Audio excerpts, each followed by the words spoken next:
Oh, look at that, it's like magic. However, the only parts of the webinar that will be publicly shared will be the presentation parts. So just to reassure you on that note. So I'm Dr. Laura Way. I'm one of the research fellows on FYFF, and I'll be chairing today's webinar. The rest of the team, some of which are here, are Dr. Lindsay Ladlow, who's also a research fellow, Nikki Pearce, our qualitative research assistant, and Professor Anna Tarrant, the project lead. If I could just remind again, if everyone can keep mics muted, please, during the slide presentations. There will be an opportunity for Q&A after we've heard both of the presentations, but please do feel free to use the chat throughout the session to pop in any emerging questions or thoughts that we can return to after we've heard from all of the speakers. Can I just get the next slide? Is that all right, please? Thank you. And then can I get the next slide again as well? Thank you. So before we do start, just a bit of context to today's webinar, which is part of our monthly series of webinars that we're running this year. So these webinars are to promote the findings and outcomes of the FYFF study and to start to build networks of professionals and scholars with a commitment to promoting family well-being, engaging fathers and developing reflexive and compassionate approaches in our professional lives, whether that may involve research or practice. So each webinar covers a different theme. It includes professionals and academic speakers with expertise around debates that are relevant to young fatherhood. We expect all of this to accumulate in our end of project conference in December this year. So please do watch this space for more information about that. And please do follow our project as well on Twitter to learn more about our various activities. And we've got a new website as well launching very soon.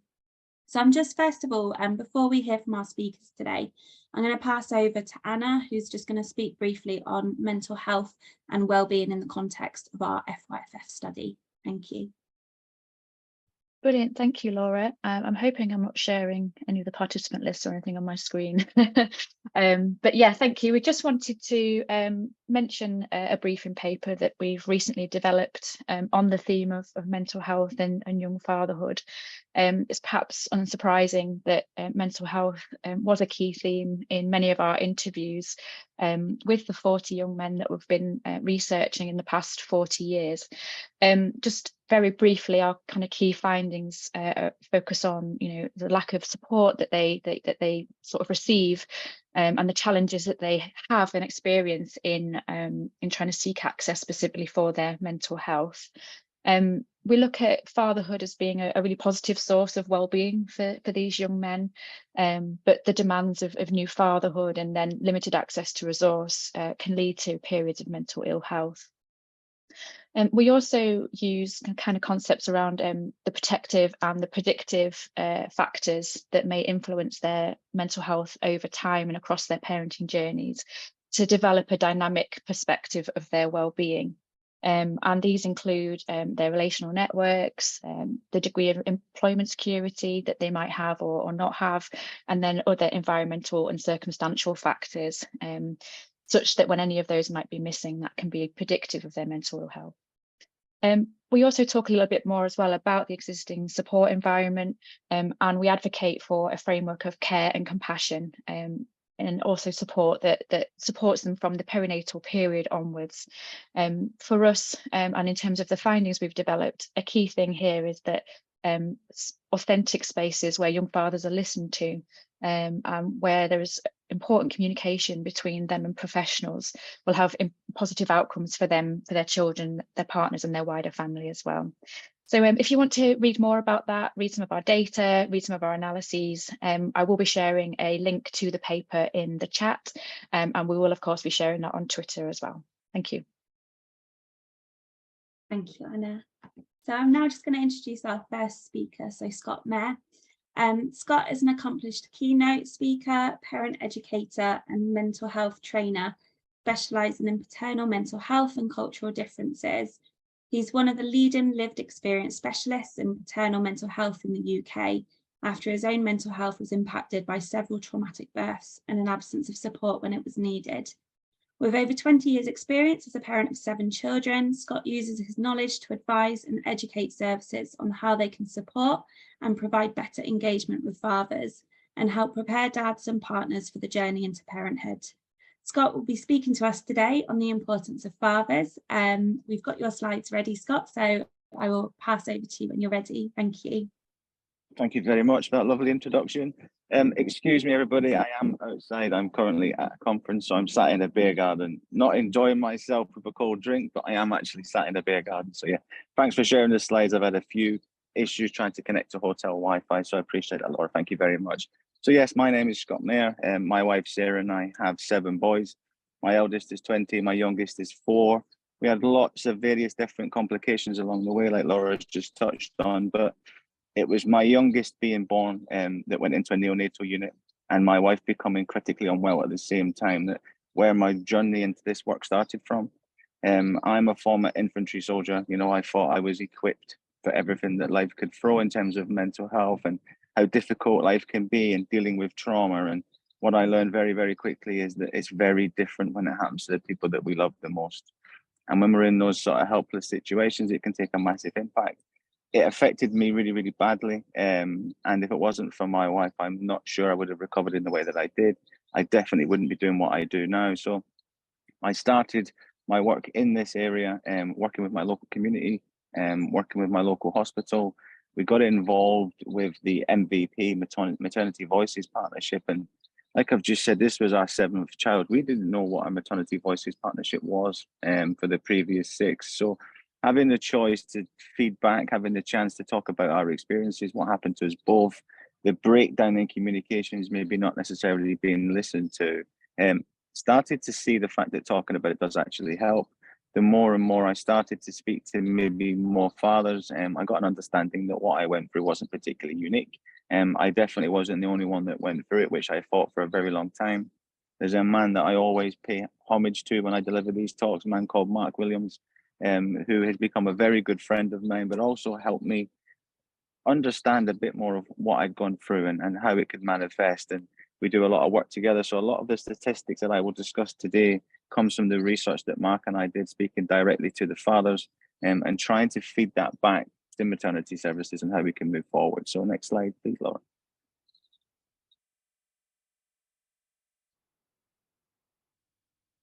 Yep. Another one, please. It's like countdown. So there you go. I've touched a little bit, you know, on my story, my experience, and why I do the work that I do. And you can move on to the next slide again, please. So this is one of the things that we see. One of the things that I do away from my work at Fathers Network Scotland and away from the hospitals is I run support groups for new fathers and expectant fathers. One of the groups that I run is what we call frontline fathers. The platform's called Fathers Beacon. Because of my background in the military, I do a lot of work with all frontline services, predominantly police, want to understand what perinatal mental health looks like, understanding mental health in men for what they will deal with out on the streets, but also what they might be going through. You know, they're a lot more prone to the likes of PTSD or complex PTSD because of what they see. They see the worst that the world has to offer, and then they go home to their children. And if they've got difficult experiences or traumatic births added on top of that, you know, we see a real breakdown. But because of the stigma, because of particularly a lot of the work that I do is with men, it is hard to talk about. So a lot of what we're trying to do, I don't like the word normal, but I do use normalize quite a lot. Talking about the fact that we can experience these things. We'll still see very many men that will say, I didn't give birth, I didn't go through it. Why would I be traumatized? Why would this be happening to me?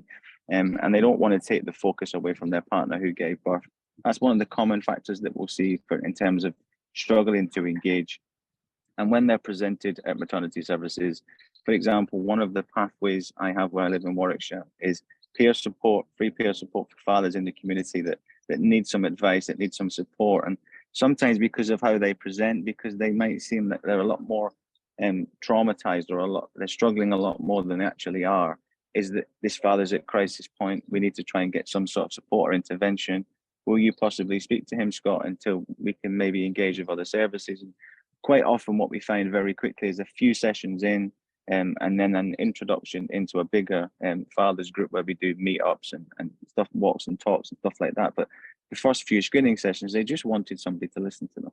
It's just somebody they can offload, they can get a little bit of feedback on what they went through, and quite often that's enough sometimes. Obviously we do deal with a much more extreme end, and we will look at suicide ideation, suicide attempts, and people that are really, really struggling. They've got complex histories. Neurodiversity is one thing that seems to come up quite a lot. You know, fathers that maybe have autism or ADHD, that this traumatic environment, this neonatal environment has caused burnout technically, and they're really, really struggling to process what they're going through. So it's just trying to reduce these barriers as much as we can and let them understand that nobody is immune from mental health, no matter what your gender or orientation is, and that these things will impact on you, like I touched on with my own story, when it happens to the people that we love the most. Next slide, please. So this is a QR code if anybody wants it. It's the report that Mark Williams and I did where we spoke to the fathers directly. We have a report that will be coming out in the next few months where we spoke to the mums and the birthing parents about their experience for the dad or the partner and what they maybe felt could have been more beneficial or could have supported them, that could have helped them in terms of the parenting journey, and sharing some of that parenting, particularly in the early days, particularly with neonatal units, having these conversations, knowing how to be more involved in a parent. And the feedback that we've got so far that we're compiling right now into a report is a lot more information when we've got it direct from the mums, particularly on what they would like to have seen their partner receive. But this, what we called it, you know, I'm a parent, not an infection risk, was a direct quote from one of the fathers that had a baby during COVID and had just become quite fed up with the fact that he was constantly referred to as an infection risk, couldn't particularly go into hospital, couldn't see his child in a neonatal unit, and it made it very, very difficult to bond and attach to someone that he wasn't really able to see. And in terms of his partner, one of the other things that this particular guy said is that he found it very hard to completely appreciate and support something that his wife went through that he didn't witness. And it made it really, really difficult because he didn't really know how to have these conversations because he didn't see it. He didn't see the birth experience for one reason or another. But yeah, next slide, please.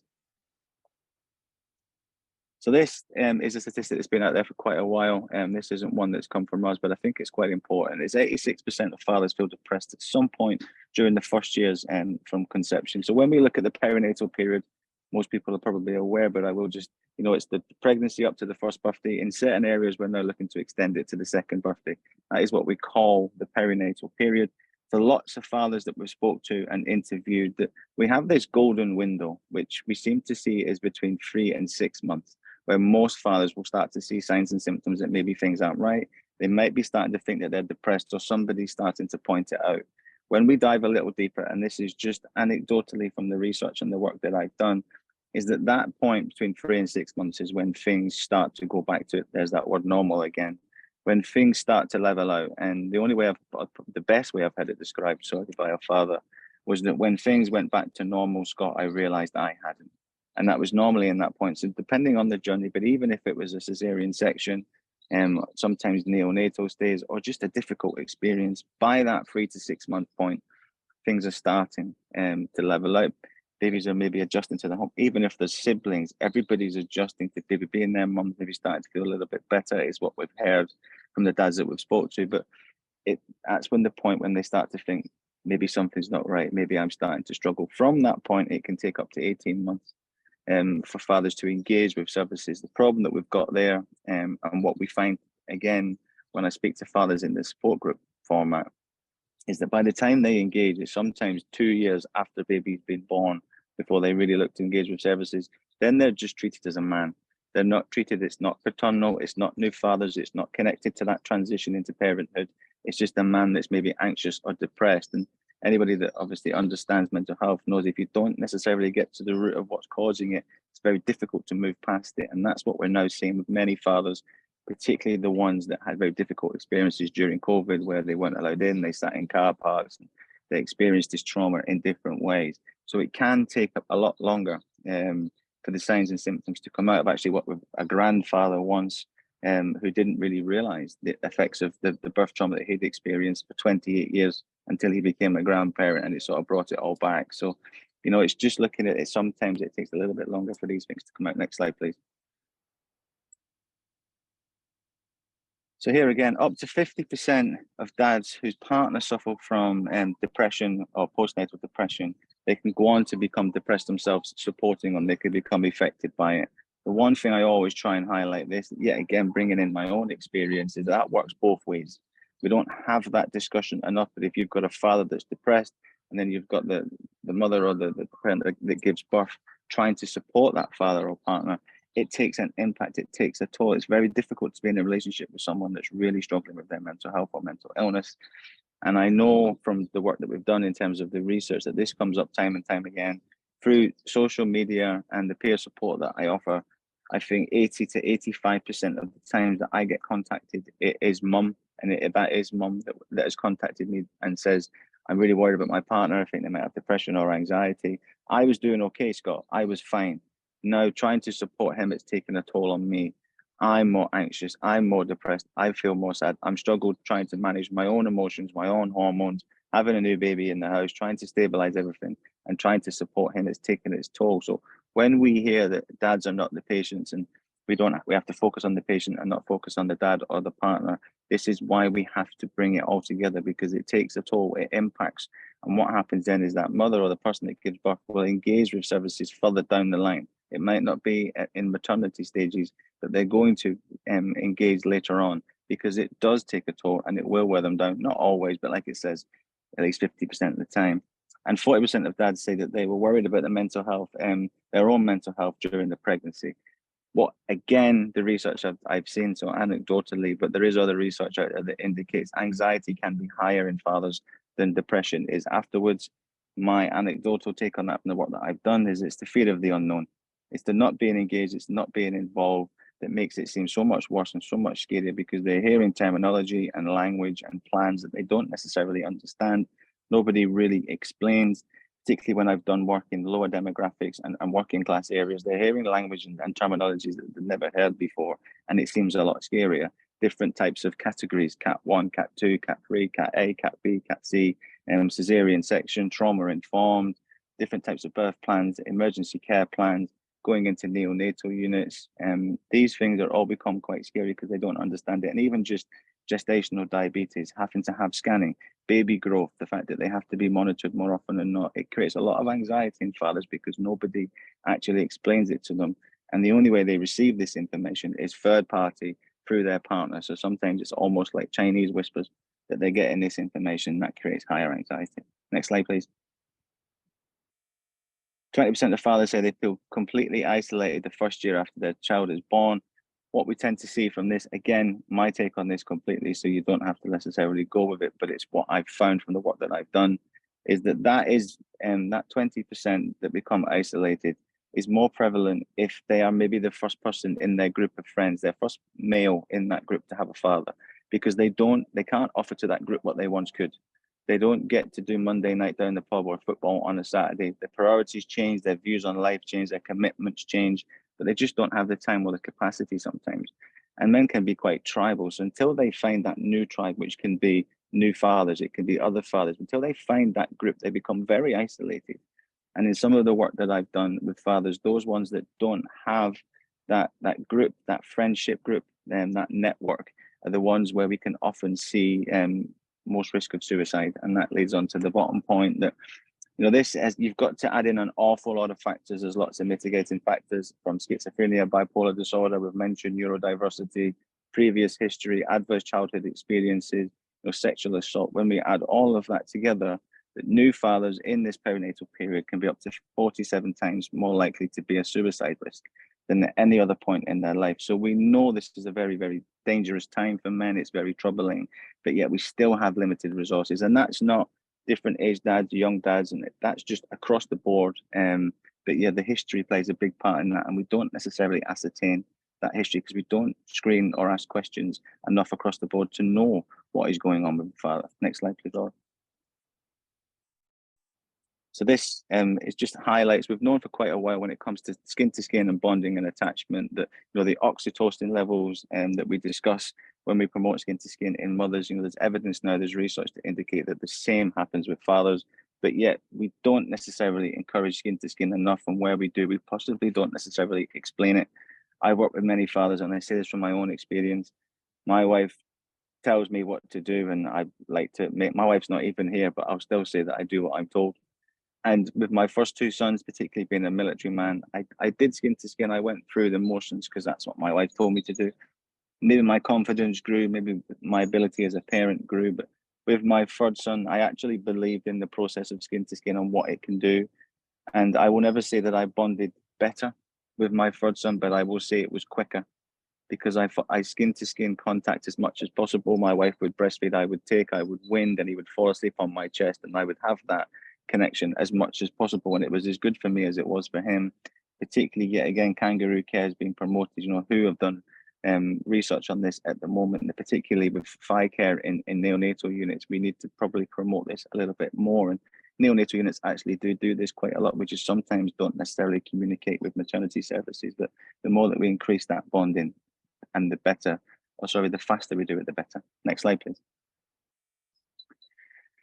So 90% of fathers polled in 2021 said they were not asked about their mental health at any point during the perinatal period, and 26% of fathers displayed signs of depression 3 to 6 months after baby was born. I've talked about that 3 to 6 month golden window already, but 90%. So when we look at the fact that they say that 1 in 10 fathers will have developed paternal depression, that we know that's based on the ones that are maybe having these conversations and being asked. Myself and Mark Williams, the research that we did, it was 80%. So 80% of 350 dads that said they weren't asked at any point. Now, we know that that would have gone through the COVID period, so it's very difficult to ask this conversation, to have this conversation when they weren't having access and not being able to see. But in the recent report that we've done speaking to mothers, it's very, very similar, even post-COVID. So we're not having this conversation anywhere near enough. Next slide, please. Signs and symptoms. I'll leave this slide on and just run through a few. You know, crying, self-harm, easily distracted. My wife does joke and say that I'm always easily distracted, whether I'm struggling or not. You know, but you know, sadness, loss of interest, less tolerant, struggling to be productive, worthlessness, not a good enough parent because they're not bonding. They will see themselves as failing constantly, and just feeling sad, low mood, unrealistic opinions of themselves, and a lot of the things that we associate with mothers that are maybe going through postnatal depression and the opinion they have of themselves when they're struggling. Fathers go through the same, and one of the barriers to engagement with services is the same old adage that we've had for such a long time, that social services will take my baby away. If I'm struggling, fathers have that same concern. Next slide, please. Contributing factors, testosterone levels drop by up to a third in new fathers to make them more accommodating to having a baby, to bonding, to nurturing. So they become slightly more vulnerable, and this can have a big impact on them. Lack of sleep, money worries, and feelings of guilt. The journey into parenthood being sort of conflicted by, depending on the birthing experience, drinking, drugs, you know, avoiding situations, feeling of anger and suicidal thoughts. And these are things that we see quite a lot. We have these conversations. Men will speak quite openly, and they say that men don't talk. It's a myth. We've just got to give them the platforms and the permission to be vulnerable, and I see them talk every week. Next slide, please. So what the dads are saying, and this is just some of the experience. You will have the slide. You can go through this yourself, and I don't need to read the ones that are on there, but this is just some direct quotes from the fathers that were in our report. When we asked them anything else you'd like to add, this is some of the experiences. And one thing that comes up quite a lot is the lack of support for fathers in and around baby loss. They accept the fact that the person that was carrying the baby deserves a lot of support, but they like to highlight the fact that they lost a baby too, and they very rarely get that support. Next slide, please. So what we can do, ask questions, you know, support, encourage. If they're not there, try and find ways to connect. Ask if they've got any concerns.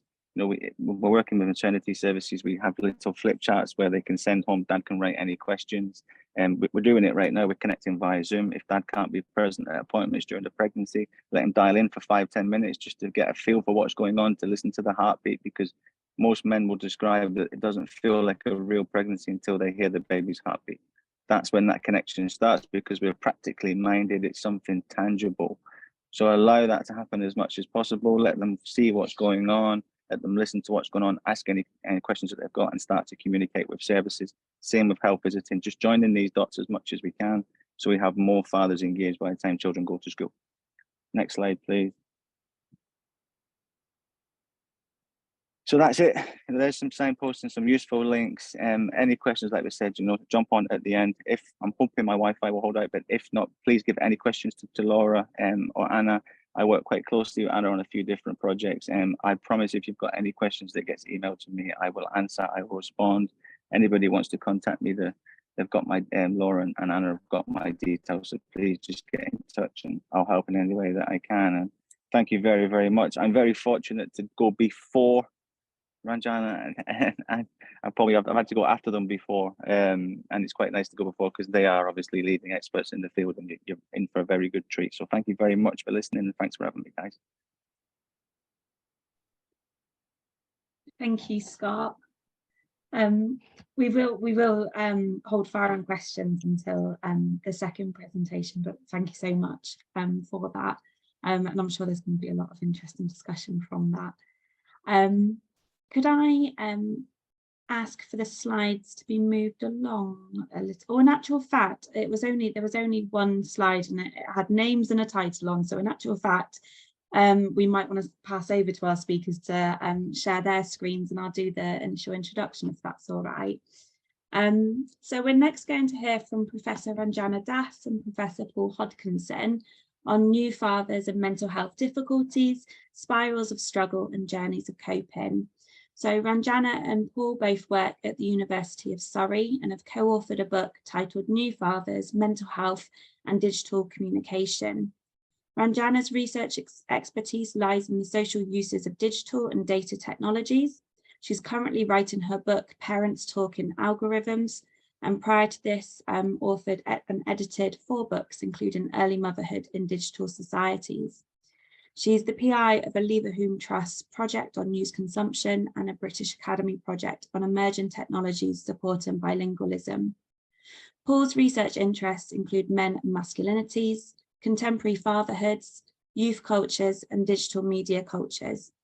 His books include Sharing Care, Primary and Equal Care of Fathers and Early Years Parenting, co-authored with Rachel Brooks, and he's currently leading a British Academy funded project focused on men's experience of hair loss.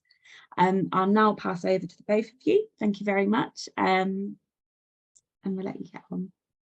Thank you so much, Laura, and thanks, Scott, as well for a fantastic presentation. And I think there's quite a lot of sort of connections between your presentation and ours. And thanks for your very kind words about us as well. Yeah, so yeah, we slightly sort of changed the title here: Disruption, Illegitimacy, and Struggles to Cope. I guess. So thinking about how men come to struggle during or after the having a baby, but also thinking about kind of the way in which they're positioned by society, how we position them as a society, how different parts of society and different parts of the sort of health services and various other people around them when they have a baby might position them, and of course how they position themselves and how that might make a difference to how they do or don't struggle, and how they then sort of cope or deal with those kinds of struggles. Okay. Oh, hold on. Okay, so yeah, just a very, I probably don't need to provide too much of this because Scott's given such a useful sort of outline of the background, really. We know, of course, that maternal mental health challenges have been a sort of extensive and continue to be a sort of ongoing issue, and that resources and support there are sometimes wanting, not for the want of trying. New fathers' mental health difficulties, particularly I think over the last decade or so, it's become clear that there is sort of increasingly well evidence, and again sort of Scott has sort of shown some really sort of enlightening evidence there. Figures do vary depending which sort of studies you look at, which kind of countries, whether it's a global study, whether it's a UK study, what exactly they're measuring and exactly how they measure it. A figure that's often sort of cited in sort of academic studies is this Paulson and Bazemore, this notion that around 10% of new fathers may be affected by depression during the perinatal period, that period that Scott was describing, between the sort of start of pregnancy and the end of the first year. But as noted, that there's some uncertainty about the figure, and there's perhaps indications that it might be higher than that. And in particular, that if we include other things that aren't quite clinical depression, anxiety, PTSD, various other sort of related conditions that fathers might experience during this period, then again, you can imagine that potentially we're talking about a larger number of fathers that might be affected. Studies also show, and this is something that we'll come back to as well, that fathers can significantly struggle to kind of recognize problems that they're having and to sort of disclose those problems either to those around them or to professionals. And separately, another thing that we'll sort of come back to, that Ranjana will particularly come back to in a bit, is that in a broader sense, fathers, even fathers who don't struggle particularly badly, often report sort of feelings of kind of feeling a little bit marginalized, a little bit separate from the process that's going on during pregnancy and birth and all that happens afterwards, feeling a little bit like this person who's kind of on the sidelines, which again sort of Scott referred to. So we'll come back to that in a while. So our project was kind of a small scale but in-depth project, I think we'd want to say. So we wanted to get the lots of sort of quantitative studies sort of exist. We wanted to kind of get the detail from a smaller group of people, really. So we carried out qualitative interviews that tended to take about sort of 60 to 90 minutes or so with 15 fathers, and they self-identified, if you like, as having had mental health struggles. We tried to define that in a fairly broad way. We weren't asking just for people who had sort of a particular sort of clinical diagnosis, for example. We wanted to think of sort of mental health struggles in quite a broad way. As it turned out, it was fairly clear that most, if not all, of the fathers had sort of what we would regard as sort of fairly significant struggles, and many of them had been diagnosed at a particular point, although in many cases not until quite later in the process.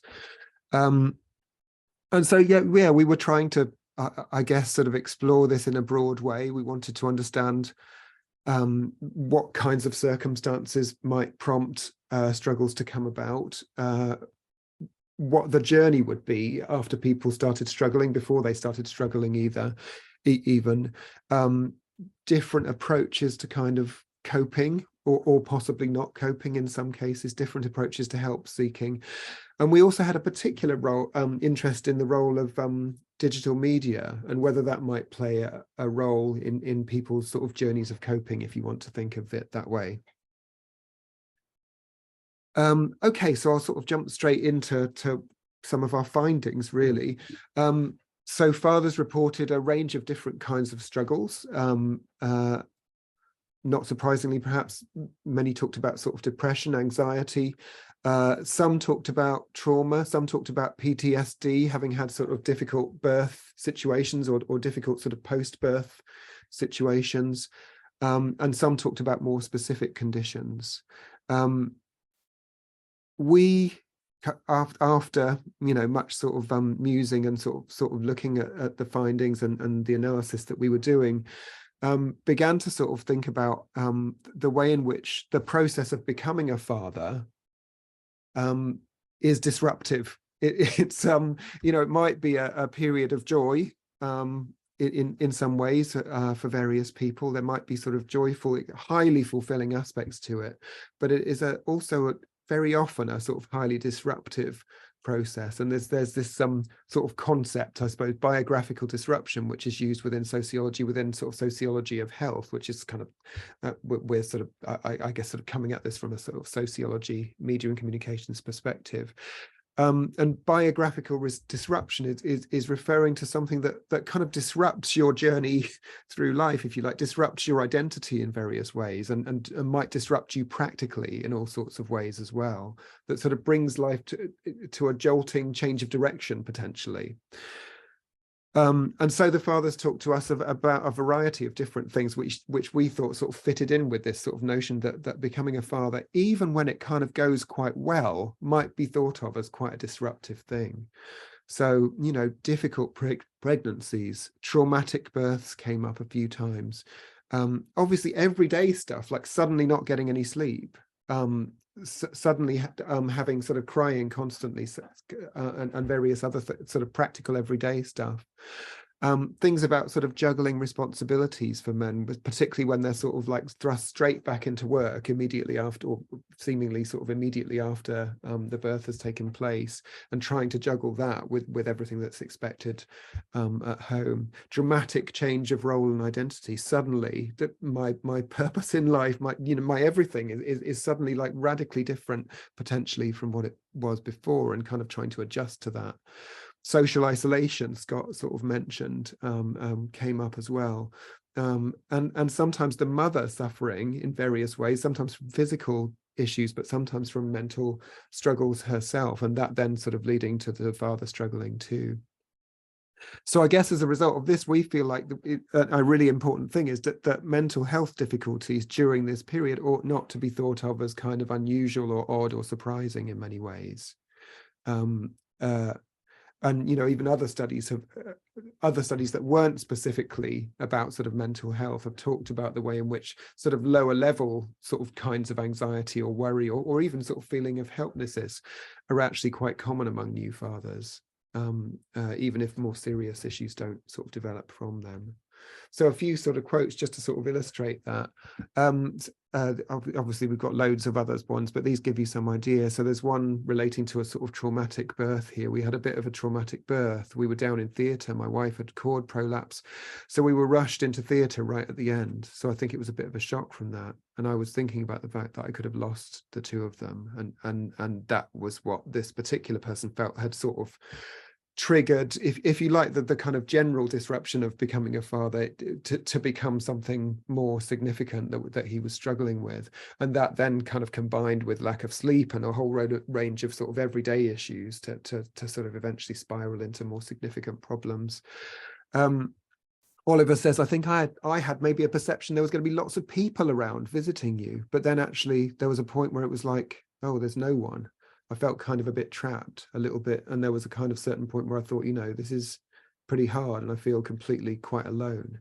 So I think Oliver's, he got disconnected from friends and social life and all of that kind of stuff, but had assumed that would be replaced by other kinds of social stuff that revolved around the family and the baby and so on. And that didn't come. And then when it didn't, he significantly struggled. Rob says, I guess I felt the pressure all of a sudden. There's another person who was 100% relied upon me, and that was a strange transition to make. So, yeah, as I mentioned at the beginning, many of the fathers also talked about how long it took them to kind of recognize that they were struggling in a way that might need some kind of attention. And then even after they did sort of recognize that they were struggling, that these feelings kind of weren't really something that were just kind of going to magically go away, that perhaps something needed doing, for them to actually really sort of do very much about it. So there was a real a reluctance to sort of seek support, and what we've said here, sort of spirals of self-blame, this notion that that they failed in their kind of role as a father, which is something that Ranjana will come back to in a little while, that this is somehow their fault, that it's unacceptable for them to be feeling this way and to be experiencing these kind of feelings at this particular time, where they have particular sort of expectations on them and a particular role that they might have envisaged for themselves and so on. And that then leads to a real significant difficulty and challenge seeking support, even once they've kind of internally recognized themselves that they're struggling here, sort of thing. So often professional help wasn't sought until things got really quite bad, and that's clearly a problem. And just one example here of Rob sort of talking about how he just felt that it was really hard to sort of talk to friends about this. If I told a friend, I'd imagine they'd be totally amazed. Obviously, I still have a kind of issue with the stigma. He feels this kind of stigma of this, because I don't want people to see me as different or treat me as different. And many of the fathers, and this we think has quite a lot to do with the struggles that emerge, but also the difficulties seeking support for them, felt completely unprepared for the notion that they might have sort of well-being challenges, and more generally quite unprepared for all that becoming a father might involve in itself. So Thomas here says, nobody ever said, you know, it's going to be a really stressful period. This, you know, you're going to have to struggle with your sleep. Make sure you look after yourself. You need to keep fit, you keep healthy, keep a healthy diet. There's none of that. There's no pre-warning as to how hard it was going to be, which was one of the reasons why it was such, I found it so difficult, because it was like, shit, where's this come from? And that wasn't sort of uncommon. And so if you like, there's partly this specific issue about talking to new fathers about possible sort of mental health struggles and the kind of challenges that could emerge, but also more broadly engaging with fathers in a much broader way about the various things that they might be going through and what becoming a new father might involve. So real sort of and I think, you know, it's probably fair to say that more and more is being done to try and address these, but there are quite clear gaps in information preparation and support for fathers, and as Scott said, you know, most fathers aren't asked at any point during the process whether they're okay, or whether you know, they're doing all right. Okay, and at that point I'm going to switch over to Ranjana. Yeah, thank you. So I think continuing what we've heard so far, and perhaps nothing unsurprising then, that the vast majority of them felt sort of outside of the process. And we found that quite interesting because, I mean, if you look at historically, you could argue that there has been a real shift in terms of those roles. So during labor and birth, for example, there's been a shift from the you know, the father waits in the waiting room pacing for news, right up to the, you know, the situation we have now, in at least in the global north, where they're invited in to kind of be there in the room. So on the one hand, there has been a pretty dramatic shift in terms of where dad is, but nonetheless, we found, despite that shift, fathers felt peripheral and outside of the process because of the ways in which they were positioned inside of this real and metaphorical room, so to speak. So this was because they were positioned as partners and supporters rather than people to whom things were happening. So rather than as people who were becoming parents, they were positioned as supporters of mum. And this then internalized various feelings. As we've known, there's this paper in the field dated 2020 called "It's Not About Me," and that was it. That sort of summarized it. So Darren here describes, when midwives come, when the health visitors used to come here, they would never ask how I was. You put kettle on, Dad, I'll check mum's okay. And Roy says here, I think I felt that if you brought it up that he was feeling badly, it would be like a slap in her face, like, I need more support, but you're doing so much already. It wasn't something I felt I could talk to her about. I felt embarrassed. I felt ashamed.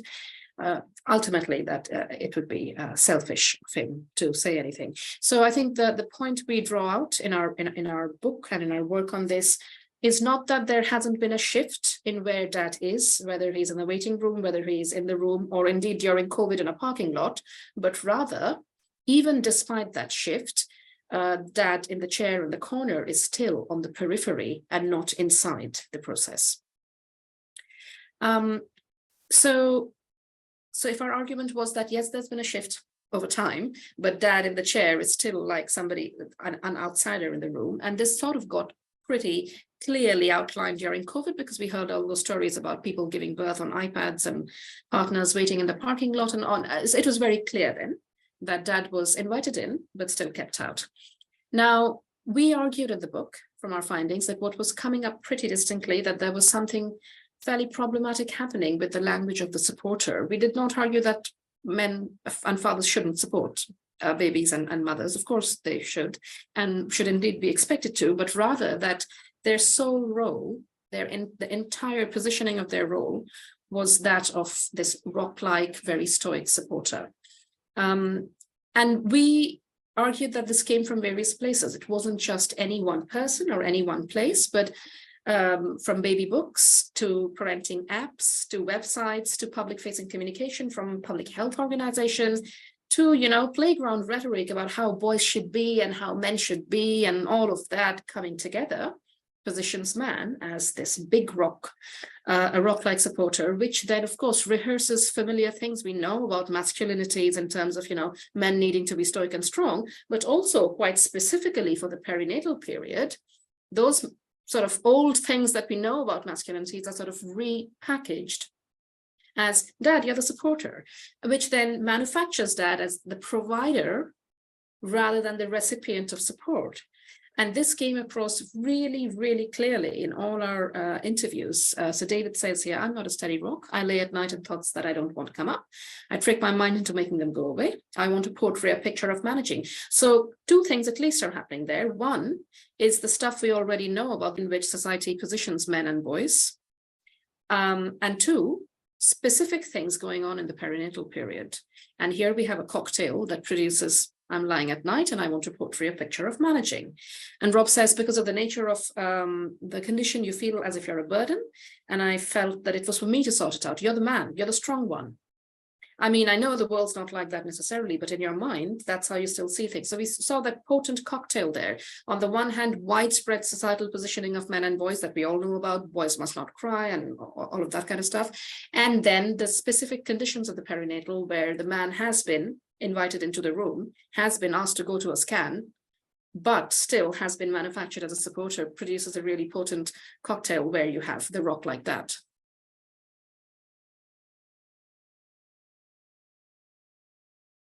And third, so we're taking you through these various arguments we make. So we began with the whole peripheral positioning.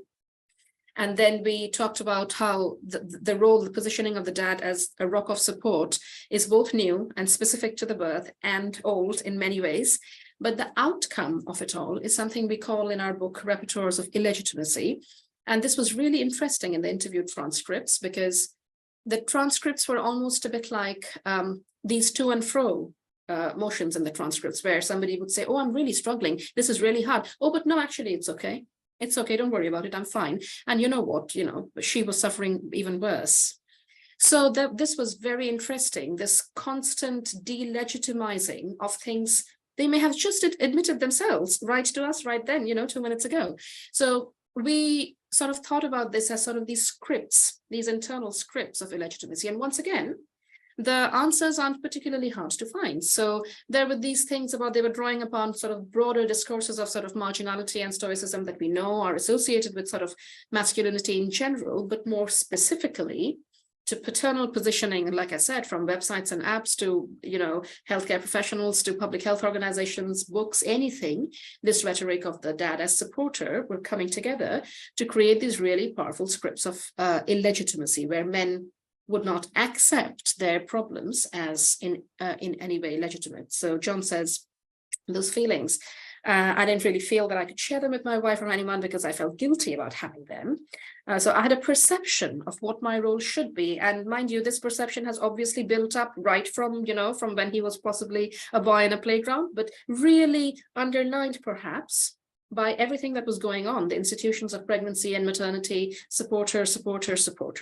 So a perception has built up of what my role should be.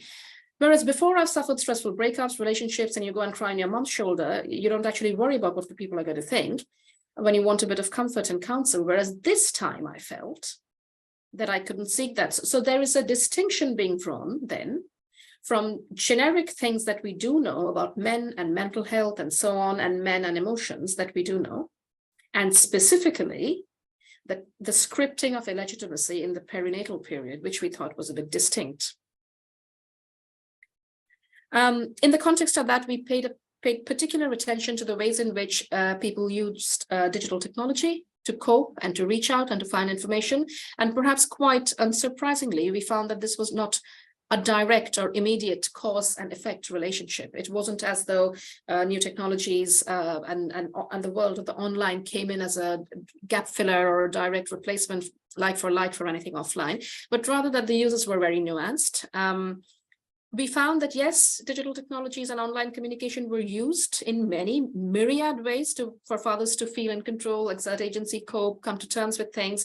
And we found that there were very interesting, almost cloaked and garbed uses of digital technology to try to cope. Sometimes somebody would share an article on mental health as a desperate sort of a kind of a coded plea for someone to spot, like, oh, why are you sharing something about suicide, for example, for someone to kind of put two and two together and you know, ask a question, for example. And sometimes these attempts were not successful, and we saw all sorts of things, from people completely disconnecting because they couldn't cope, to people massively using digital technologies for activism and becoming activists out of their own struggles. But on that spectrum, in the middle, we found all these nuanced and very surprising ways in which technology was used. We heard fantastic stories of people using Facebook Messenger with their partner in the same room so as not to wake the baby, and that becoming a bonding thing. We heard of WhatsApp groups with mom and dad.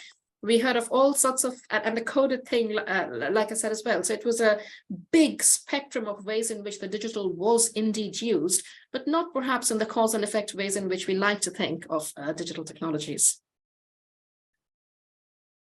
And this particular thing we called affective coding, and this was perhaps one of the most interesting findings, and we theorized it as well, a kind of steganography. I mean, ages ago, people used to hide messages. You know, you can still write a secret message in lemon juice or orange juice, and then when you run an iron over it, you can read it. And it was a bit like that, where fathers described doing these things online in the desperate hope that somebody would put two and two together. People would share something on social media, not just to share it, but in the hope that somebody would think, why are you sharing an article on father's mental health? Let me ask you on a private message how you're doing. And sometimes, you know, people didn't do that. And there were some really heartbreaking stories people shared. And this worked in myriad ways. Sometimes people would write posts that were very positive, but would hint at something having happened before. So a dad would write a post on Facebook saying, oh, finally, a good week. But what they were actually trying to say was, actually, you know what, I've been having a really bad few weeks. Or a dad would try to like and share specific stories so that it would show up on people's news feeds, so that somebody would ask a question. So we might say that these are really small, insignificant things, but they were not. So for example, Oliver says, I shared it on Facebook, and maybe I think selfishly thought I might get a bit of a response. I was hoping, you know, any of my friends would see that and go, hold on a minute, why is he sharing that? And maybe naively, I'd like to think, if I saw one of my friends posting that, well, actually, wait a minute, is there something not quite right there? But for him, this never happened. Either nobody put two and two together, or nobody reached out to him. So to summarize, I think we've concluded that it's normal to struggle when there's this big biographical disruption, as Paul talked about. But that there's a very powerful cocktail of situations, starting with long-standing things we know about masculinity and how men and boys are expected to behave in society, combining with the specific conditions of the perinatal and the way men are positioned as supporters, and that language of unidirectional support that creates these repertoires of illegitimacy where men are struggling to even recognize their own struggles as legitimate in the first place. So you're not moving on then to next steps. And we found that the role of the digital is important in the process, but not in a direct causal way, but more as part and parcel of coping and communicating in ways that are really almost too small to be noticed, but really meaningful. Like we said, with Oliver's story of, coding his struggles. And that fathers need to be, not just brought into the room or onto an iPad, but really to be welcomed as full participants, and for institutions to accept that they are also becoming a parent rather than supporting somebody else becoming a parent.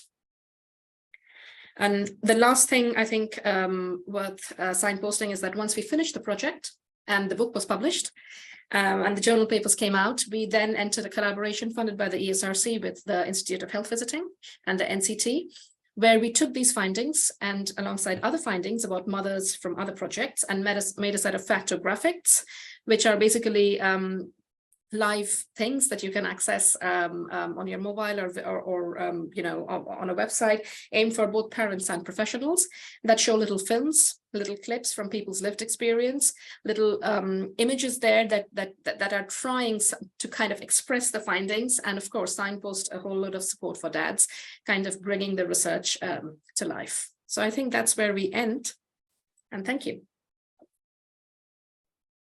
Thank you so much, both of you. Thank you. Another wonderful presentation.